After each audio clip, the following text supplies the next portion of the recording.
Hello everyone, this is Arushi Pratap. Welcome to crypto PM channel. I hope आप सभी अच्छे होंगे। बिना किसी देरी के वीडियो को स्टार्ट करते हैं और जानते हैं क्या लेटेस्ट न्यूज़ है क्रिप्टो मार्केट में। और अगर आप नए हैं इस चैनल पर तो चैनल को सब्सक्राइब और बेल आइकन को क्लिक करना मत भूलना ताकि आप हमारी लेटेस्ट वीडियोस मिस ना कर दें।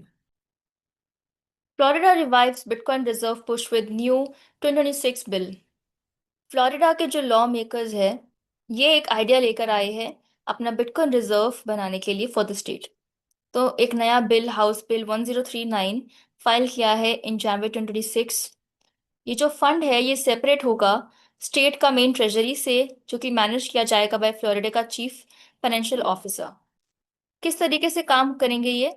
तो जो सीएफओ होगा वो डिसाइड करेगा अगर और कब इन्वेस्ट करना है। इसमें कोई मिनिमम अमाउंट अभी नहीं चाहिए। सिर्फ क्रिप्टो करेंसीज जिसकी मार्केट कैप $500 बिलियन से 2 साल के हिसाब से ज्यादा होगी वो क्वालिफाई होगा, तो मतलब बिटकॉइन को ये यूज करेंगे। तो ये जो रिजर्व होगा ये ऑडिट किया जाएगा, रिपोर्ट किया जाएगा और एक एडवाइजरी कमेटी होगी इनकी, जो थिंग्स को ट्रांसपेरेंट रखेगी और रिस्क को कम रखेगी। इम्पोर्टेंटली, जो रिजर्व होगा वो आउटसाइड पेंशन और रिटायरमेंट अकाउंट्स के लिए होगा ताकि फंड्स को एक्सपोज ना किया जा सके।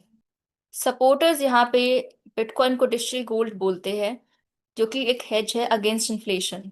तो ये लिमिटेड एक्सपोजर के लिए आर्ग्यू कर रहे हैं ताकि स्टेट एसेट्स को डाइवर्सिफाई किया जा सके लॉन्ग टर्म के हिसाब से।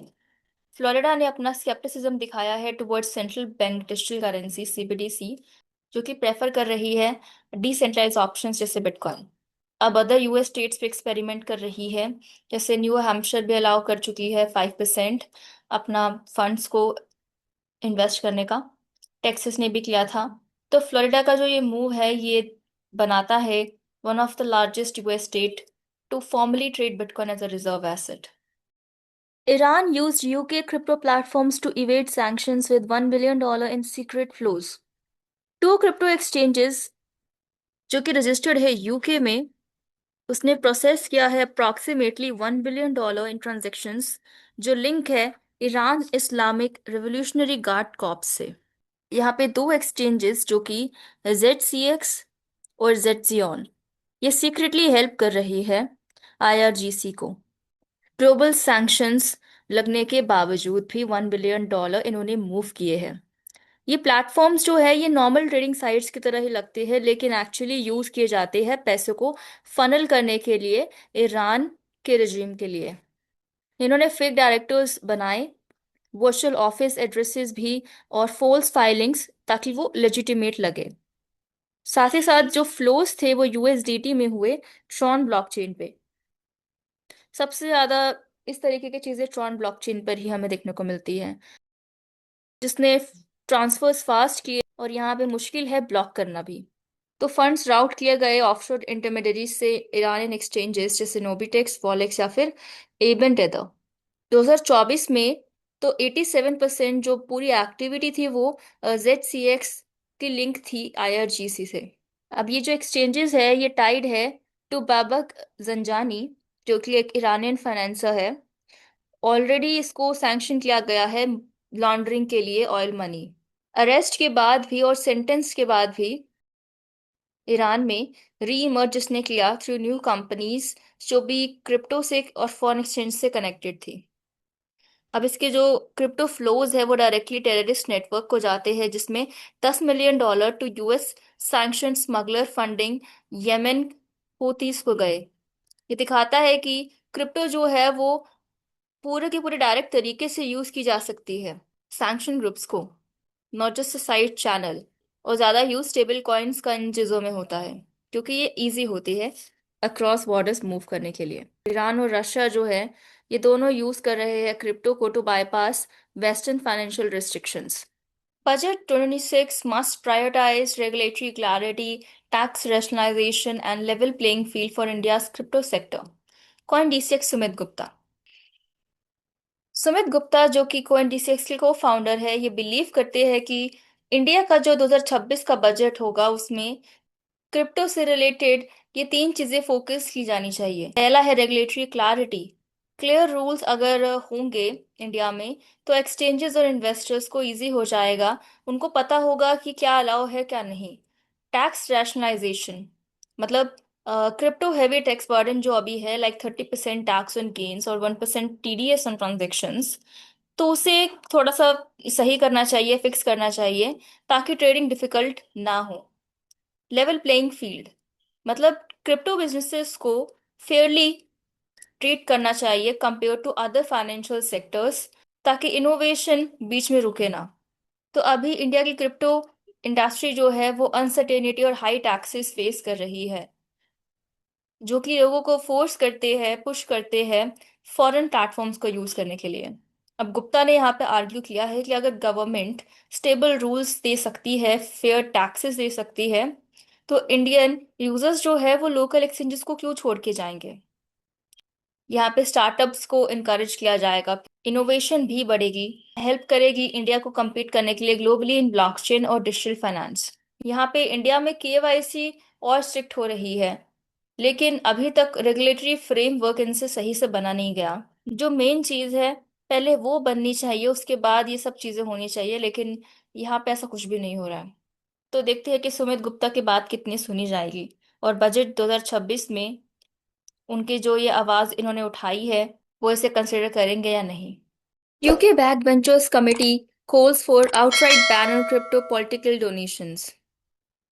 यूके की पार्लियामेंट्री बैक बेंचर्स कमेटी जो है, इन्होंने रिकमेंड किया है कि पूरा का पूरा बैन लगना चाहिए क्रिप्टो डोनेशंस पे पॉलिटिकल पार्टीज के लिए। यहाँ पे इनका जो कंसर्न है वो क्रिप्टो है, क्योंकि इसका जो नेचर है वो स्यूडोनिमस है और क्रॉस बॉर्डर है।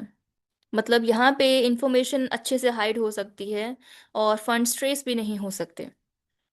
तो इस वजह से ये बैन करना चाहते हैं, ताकि इनका कोई यूज इलीगल एक्टिविटीज में या टेरर फाइनेंसिंग वगैरह में ना हो। अब यहाँ पे लॉ मेकर्स जो है अ, वो वरी कर रहे हैं कि जितने भी बाहर के एक्टर्स हैं, वो मनी को फनल कर सकते हैं into UK politics without detection. साथ ही साथ करंट इलेक्शन फाइनेंस लॉज जो है, वो भी पूरा क्रिप्टो को कवर नहीं करते और लूप होल्स को छोड़ देते हैं। तो कमेटी ने सजेस्ट किया है कि पूरा का पूरा ही बैन लगना चाहिए, प्रोहिबिट होना चाहिए रादर देन टाइटर रूल्स। तो अब कोई भी पॉलिटिकल पार्टी एक्सेप्ट नहीं कर सकती। इन्होंने आर्ग्यू किया है कि ये सबसे सिंपल तरीका है अपनी डेमोक्रेसी को प्रोटेक्ट करने का, हिडन और फॉरेन मनी फ्लोस से। अब दूसरी कंट्रीज भी यहाँ पे डिबेट कर रही है क्रिप्टो को लेकर पॉलिटिक्स में। यूएस में क्रिप्टो डोनेशंस जो है वो अलाउड है लेकिन रेगुलेटेड है, लेकिन यूके में तो ये प्रपोजल पूरा का पूरा जीरो टॉलरेंस अप्रोच लिया है। तो यूके लॉ मेकर्स पूरा डोनेशन क्रिप्टो का वो खत्म करना चाहते हैं पॉलिटिक्स में से, क्योंकि उन्हें डर है कि यहाँ पे hidden foreign money influence elections में हो सकता है। South Korea to lift corporate crypto ban, set 5% investment cap for listed firms। South Korea ने अपना 9 साल का जो बैन है उसे हटा दिया है, जिसमें कॉरपोरेशंस जो थी और बैंक्स जो थे, उनको क्रिप्टो में इन्वेस्ट करने से रोका था। अब नए रूल्स के अकॉर्डिंग जितनी भी लिस्टेड कंपनीज है और प्रोफेशनल इन्वेस्टर्स है, उन्हें अलाउड है कि वो क्रिप्टो में ट्रेड कर सकते हैं अंडर ऑफिशियल गाइडलाइंस। यहाँ पे इन्वेस्टमेंट कैप भी दे रखा है कि फर्म्स जो है वो सिर्फ 5% अपनी इक्विटी कैपिटल का इन्वेस्ट कर सकती है, वो भी top 20 crypto currencies by the market cap में, और सिर्फ साउथ कोरिया के 5 मेजर एक्सचेंजेस से ही। अब जो बैन था वो 2017 में इंट्रोड्यूस किया था स्पेकुलेशन और मनी लॉन्ड्रिंग को कम करने के लिए। ग्लोबल पार्टिसिपेशन जो है क्रिप्टो का वो बढ़ रहा है, जिसमें साउथ कोरिया का जो रेगुलेटर है उसने डिसाइड किया है कि इसे कंट्रोल तरीके से आगे बढ़ाया जाए। अब ये फाइनल फेज होगा 3 स्टेप प्लान जो उन्होंने लॉन्च किया था February 2025 में, कॉर्पोरेट ट्रेडिंग को अलाउ करने के लिए ग्रेजुअली।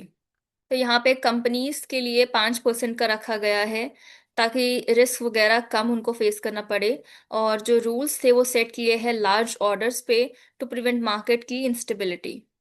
स्टेबल कॉइन्स भी, जैसे अथॉरिटीज अभी भी डिबेट कर रही है कि डॉलर पे स्टेबल कॉइन्स जैसे यूएसडीटी को अपने परमिटेड एसेट्स में रखना चाहिए या नहीं।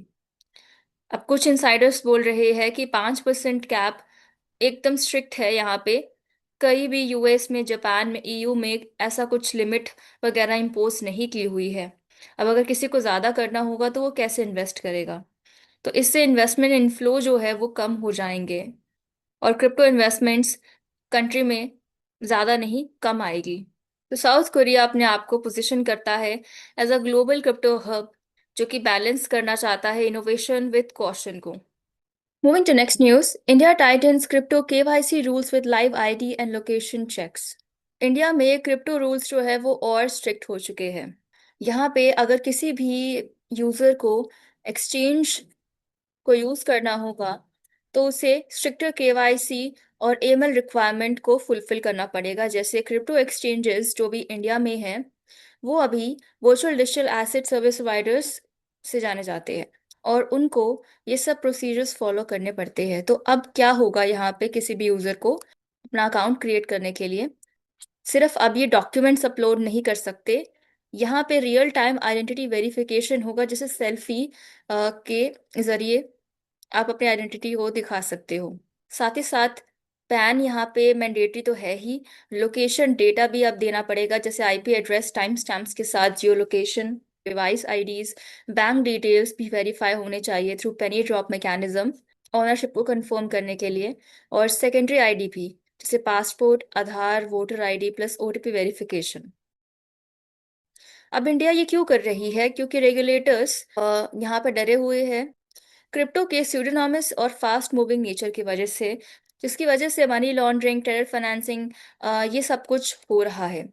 अब रूल्स को और टाइट करने के लिए इंडिया जो है वो इस मिसयूज को कम करना चाहता है और कंप्लायंस ऑब्लिगेशंस को वेरीफाई करना चाहता है।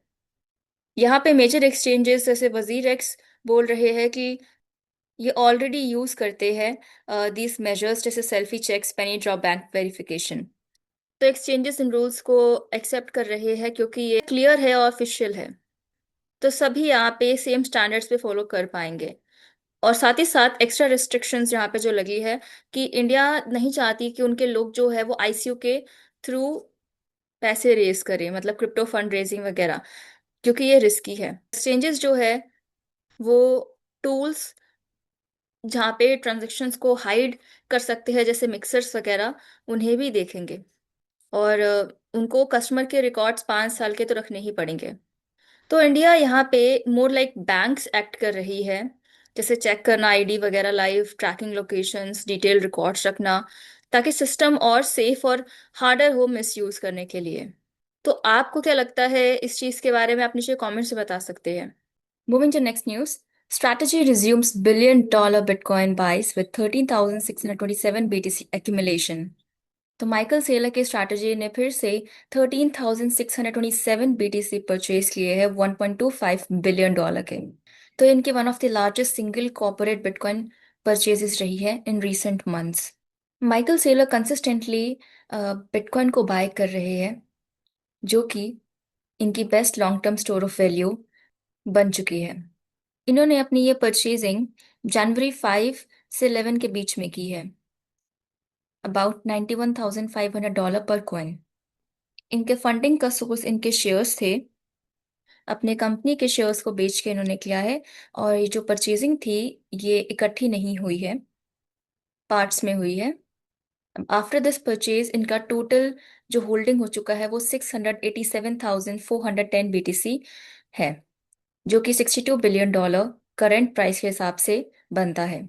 और ये रिप्रेजेंट करता है ओवर 3% बिटकॉइन के टोटल सप्लाई जो कि स्ट्रैटेजी के पास है। So thank you everyone being till last with me in this video. We'll meet in the next video. Till then, bye bye and take care.